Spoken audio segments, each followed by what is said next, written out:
Six Music. You're with Lauren Laverne on BBC Six Music, and I am delighted to say that I am now joined by Björk. Welcome. Thank you very much for talking to us. Back with a new record, which is currently titled Utopia. I read that might change. How settled are you on the title at this point? Quite often I've had working titles, and then always like 5 minutes before a deadline, my brain will kind of implode or something and smoke come out and and the real title will come. Sort of hasn't happened yet. Okay. But I mean, I'm basically, I have all my friends helping me and myself, and I have about 1,000 titles now. So narrowing it down there? Yeah, I mean, I think it's a good working title, and I think it's good, sort of sets the scene. I feel it's tricksy because it kind of is good that it's a cliche. We'll see. It's good that it's a cliche. How? You know, so like sometimes you want you find a title like last album. I basically made up a word that hadn't been used before, like vulne kura, which was vulne, which is means wound, Yeah. and kura, which means cure. So the cure of the wound. So like it was a really fancy word. You have to kind of like, oh yeah, what does that mean? I have to Google it, look it up and everything. I did that before this to double check. Exactly. So, I mean, that was kind of like an embroidered word, but because it was like a singer-songwriter heartbreak album, it was very, very obvious. Maybe it suited it to have like a elaborate title. But this one is maybe the other way around. It's got a lot of flutes and it's quite sort of utopian. Yeah. Like a sci-fi, sort of a feminist sci-fi movie. I think of like the average Jack and Jill, if they would put that on, they would go, oh, that's like weird flutes. And I mean, my music is probably awkward or weird enough as it is, I think, for a lot of people. But if I start and I say, oh, it's Utopia, then people go, oh, okay. I'm supposed to be hearing something I haven't heard. So that's okay, you know. And it's like a place. I know for sure it's a place. The whole album, I mean, the songs are very different from each other, but it's sort of trying to describe a place. I mean, it's an incredibly optimistic title as well, and I wondered whether that reflected your mindset when you were making it. I think so, for sure. I mean, I think it's very optimistic, and it's very sort of determined that the joy and that we want to live, we have to be the makers of that ourselves, and we have to be sort of bring the initiative. We can't expect it to come from elsewhere, so it's quite intentional in that way. But at the same time, I also like the sort of like scary side of utopias, which is sort of, they don't have very good rep in human history, you know. Well, they've never quite worked out that way, you mean? Yeah, I mean, you've got socialism and you've got capitalism and you've got fascism and well, then you got really like funky feminist camping sites in Australia or something, you know, like, do you know what I mean? You also have some really fun ones, and I was reading a lot about it, and actually the most successful utopias of humankind to date are the monasteries. Oh, really?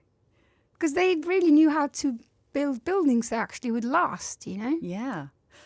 Well, and that's responsible for a lot of London, where you would have religious communities who kind of lived in a square, so that all the kind of sides of the buildings are facing each other, that idea of communal living. Tell me a little bit as well about the connection between Vulnicura and this new record, because, you kind of describe them as opposites in some ways, but I think that there is, there's a link, isn't there, that the doorway to utopia is inside the wound that the title refers to of Vulnicura.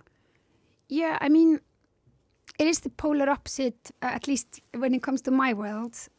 Maybe from a lot of outsiders, that's like the difference between, soft pink and dark pink or something. Like, it's not maybe that different. For me, it's sort of polar opposites. But I think also when you kind of go out so open and kind of grief as hard, it probably was my sort of hardest that I've experienced, but I've decided to be quite open about it as well.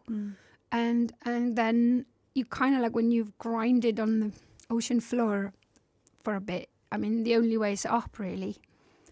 And the only thing that can happen after that is kind of become all peach and fluffy, I think.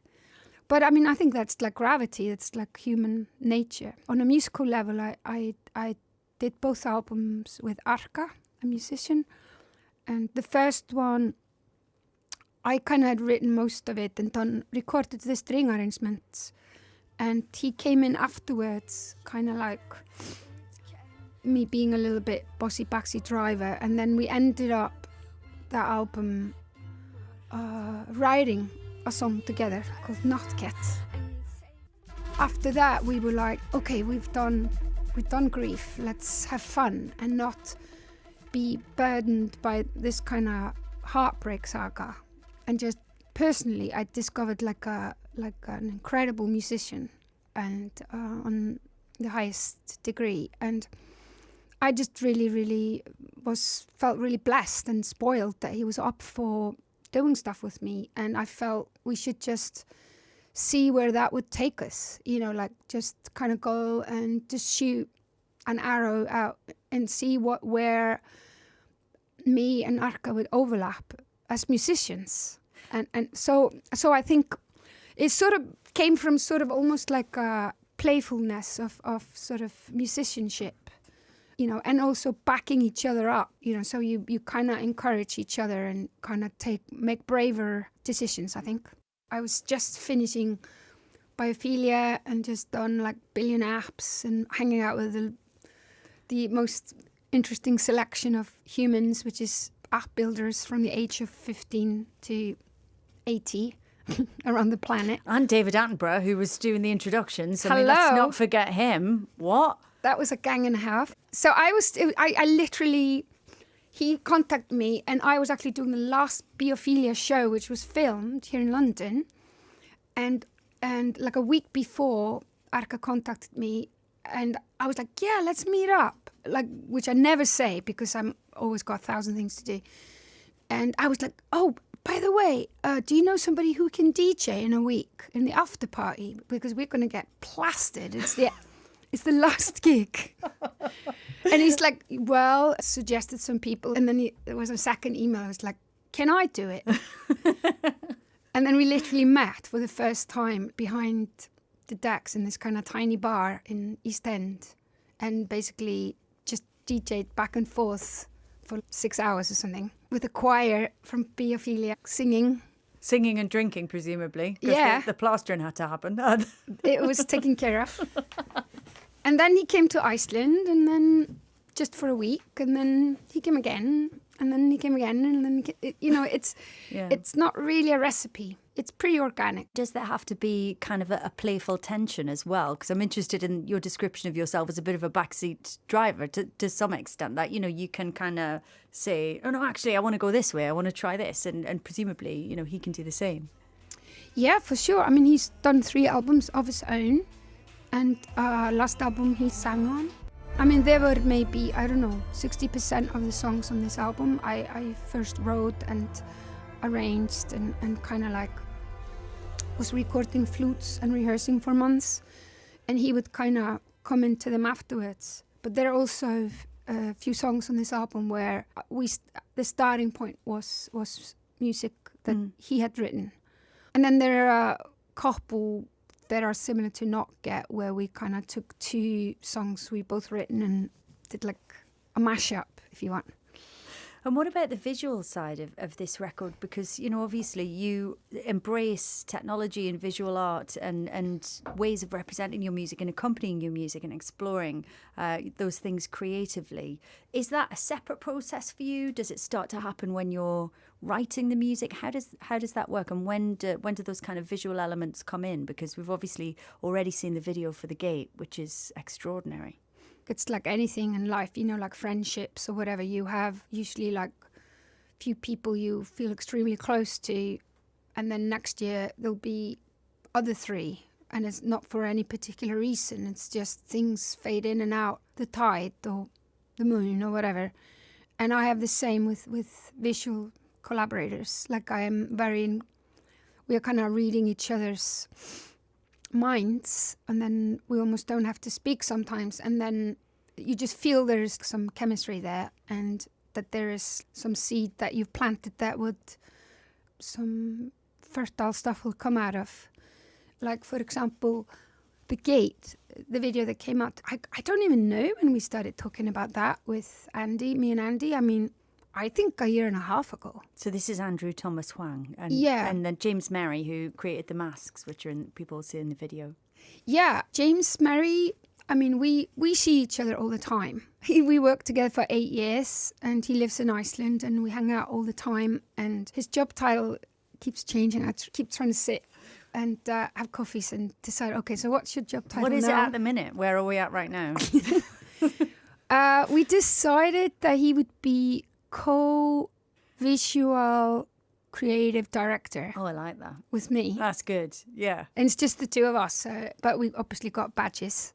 Did the badges have your names on as well? Hi, I'm... Probably unnecessary. Yeah, so he kind of like started as my PA, and then since then I think his job descriptions can fill a phone book, really. I was just going to ask, last time we spoke, you talked about your long-term fascination with the natural world, and it's interesting, you know, to hear you kind of talking about this record and you know, using descriptions like you plant a seed and then, you know, something grows. I wonder whether your fascination with nature and the natural world plays into Utopia. Yeah, very much so. I think one of the one of the main reasons I like that title is I think in these times, you know, I started writing this album 2.5 years ago, and since then it's been Brexit and Trump, and you know, I think if we ever needed utopia where nature and technology can collaborate, it's now. Utopia we all want to propose and live in is, I think, in nature, but with a lot of gadgets that clean up the oceans and clean the toxicity out of the air, and with some biochemistry or whatever. And that's definitely very something that I've been talking about for 20 years. Absolutely, yeah. I still believe in that. And if I think actually now utopia or this kind of like idea for a manifesto for a new way how we are going to go into the future, if there ever was you know, necessity, like now there's like emergency, like I think we really have to do this. Six music. Your album titles, your lyrics, they often refer to biology, and I wonder about your perspective on music. Do you see music as a biological process, almost a natural process, something that isn't just human, isn't just kind of conscious? There's something deeper. I mean, sometimes it's hard to see yourself from the outside, but I think there's definitely an overlap for me, and maybe, I mean, I still live in Reykjavik most of my time and always have done, and even though it's a cosmopolitan city in Europe, it's kind of surrounded by nature, and you know, we get the weather, and you know, it's like pretty dramatic. It's elemental. The elements are all right there. Yeah, definitely. I mean, making things is very sort of, it's cooperating with nature. Can you imagine what you would have done if you weren't making music, if you weren't an artist? I mean, I know you started so young. It's probably an impossible question to answer, but do you ever think about what life would have been like if it had taken a different turn? I kind of thought actually I would be doing your job, you know? A DJ, a radio DJ? I was fantasizing when I was a kid I would play music for, you know, I have this teacher, suppressed. I'm a suppressed music teacher. Okay.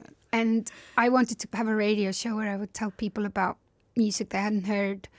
I mean, I think I could do anything about music. I mean, it could be so many different things. I always fantasized about working with kids. I really love hanging out with kids. And two albums ago, I did Biophilia, which is like still taught in school around Scandinavia. So kind of dream come true. Amazing. Yeah, part of the national curriculum, isn't it? Yeah. So I think, I mean, when it comes to music, it's endless what you could do. It doesn't have to be, I mean, I always think of each album like, okay, I don't take it for granted. That's what I'm going to do forever. But it's probably why I've done it so long. But because I don't have that pressure on me, you know? I think this music is, if I had 100 lifetimes, I couldn't do everything I wanted to do with music, you know? And I mean, I wonder about, your approach to music, and not just music, but beyond music, into the kind of, as I say, visual arts and everything else, the kind of live representation of the music that you make. It's so adventurous. I wonder whether that changes your perception of what music can be. Do you kind of think that technology is opening up new possibilities about what music means, what music is?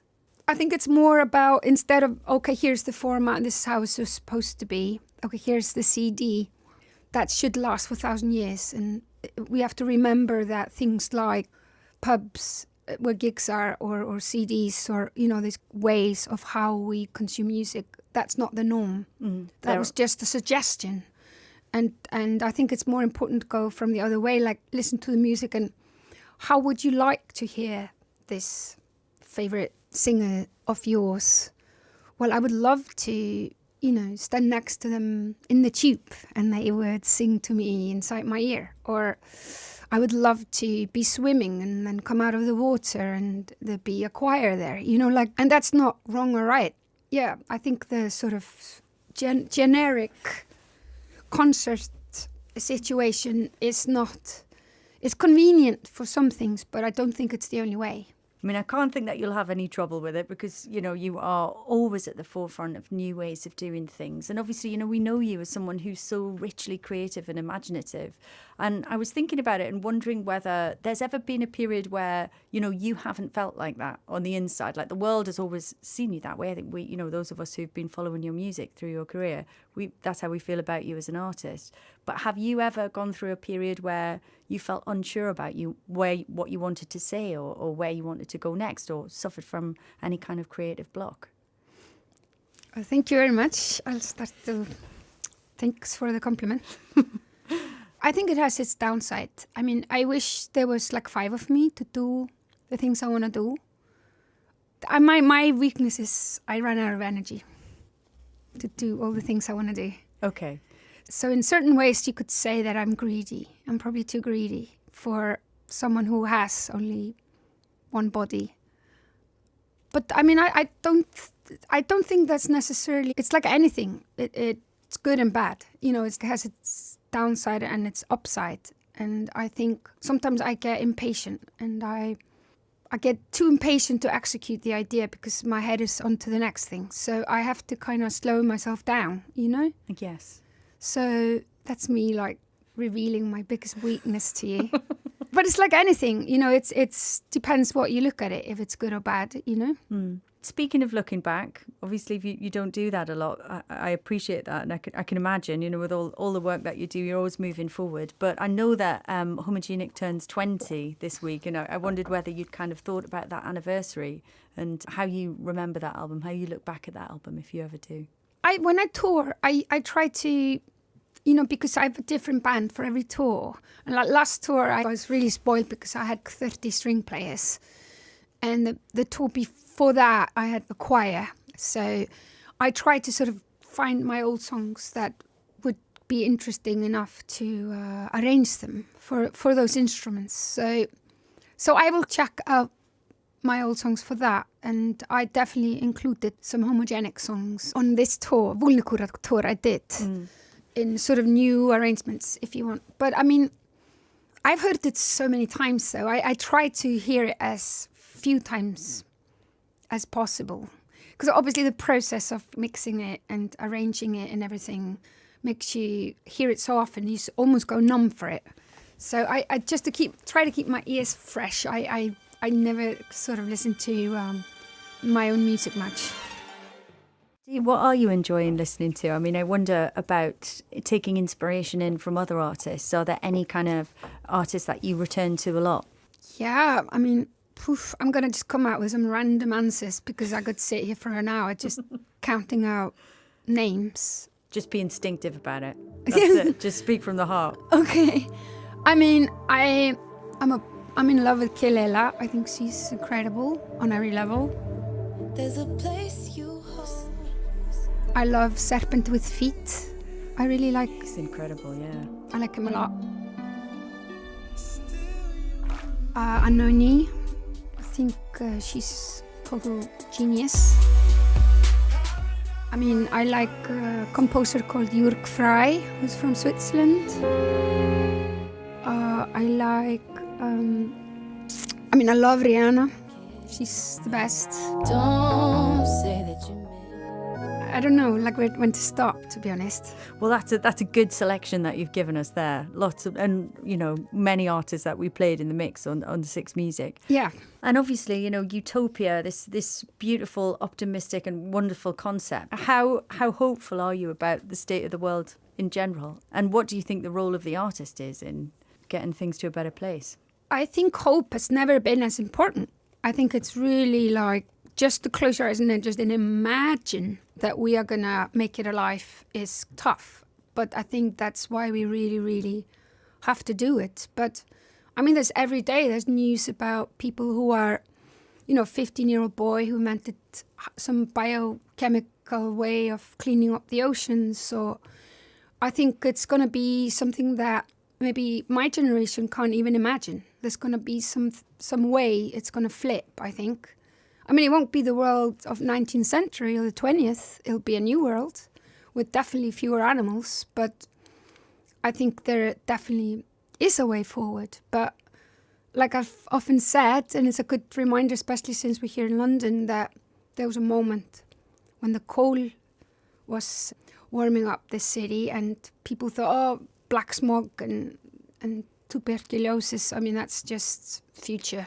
We just have to accept it. And that got flipped. Didn't the mayor stomp his feet down and order people to stop using it or something? And yeah, there was lots of acts of parliament, I think, that kind of controlled smoke usage. But there's other examples as well. Like I think the sewerage system in London was introduced because the Houses of Parliament were just they couldn't open the windows because the Thames stank so badly. So they were like, we're going to have to sort this out, and then that cleared up everyone else's cholera. So sometimes.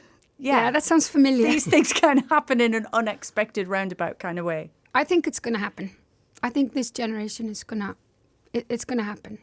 I hope so too. Thank you.